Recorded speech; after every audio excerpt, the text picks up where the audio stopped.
Senator Blumenthal. Thanks, Madam Chair. Let me follow that line of questioning by asking all of you, do you think Brown versus Board of Education was correctly decided? We'll go right down. Senator, I believe as a general rule, it'd be improper of us to comment on the validity or give a thumbs up and down to most opinions. However, it's been traditional among the nominees that have come before this committee regarding Brown versus Board of Education, and I will follow that and state my opinion, which is I believe it was correctly decided.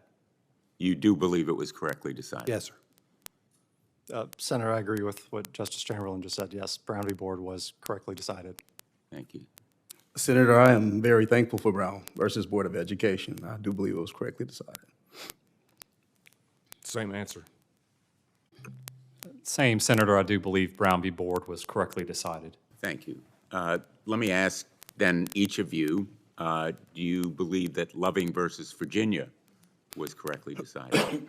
Senator, I would preface with the same comments about commenting on cases, but I think for the same reason a moment ago that there are two cases, Brown versus Board of Education and Loving versus Virginia, that have been commented on regularly, and I will maintain that tradition and state I do agree with that opinion and believe it was rightfully decided.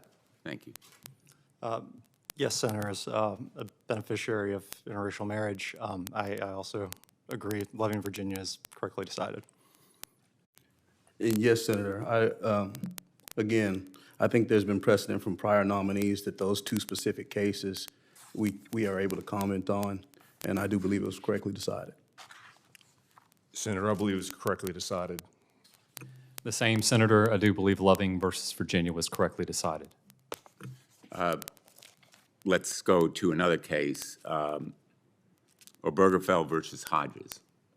Senator, as I began a moment ago when you asked about Brown versus Board of Education, I would first say it's improper to comment on whether these decisions were wise, and our opinion as lower court judges below the Supreme Court, of course, I think it would be improper for us to comment on that.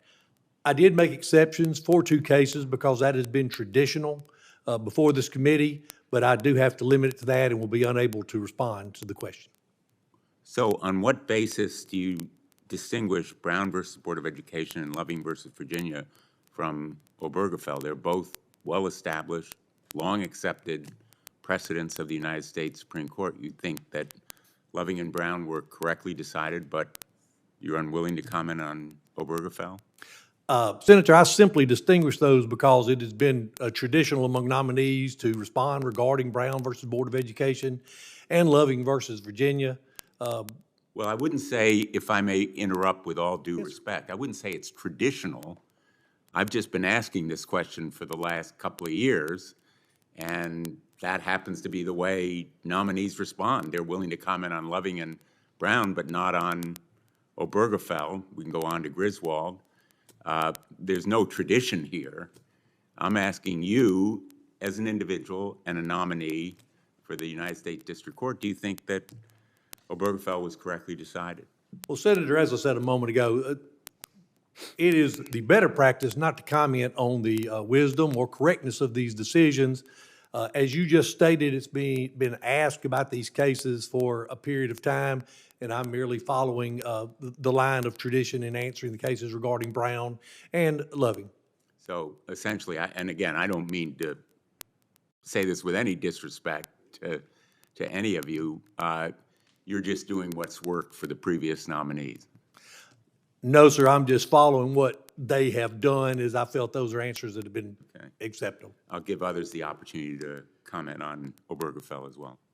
Senator Obergefell is binding precedent of the United States Supreme Court, and I would apply it faithfully if I'm so fortunate as to become a federal district court judge. Do you think it was correctly decided? Senator, just like Justice Kagan and Justice Jackson and other nominees who appeared before this court, I would not want to be seen as giving a preview as to how I might decide any related case, which I think if I were to give a thumbs up or thumbs down or otherwise grade the papers of the United States Supreme Court. Well, I'm not going to argue with any of the nominees, but there's nothing pending right now that would involve your, in effect, commenting on something that is potentially before a court where you would serve. Let me go on to the rest of you and just give you an opportunity to respond.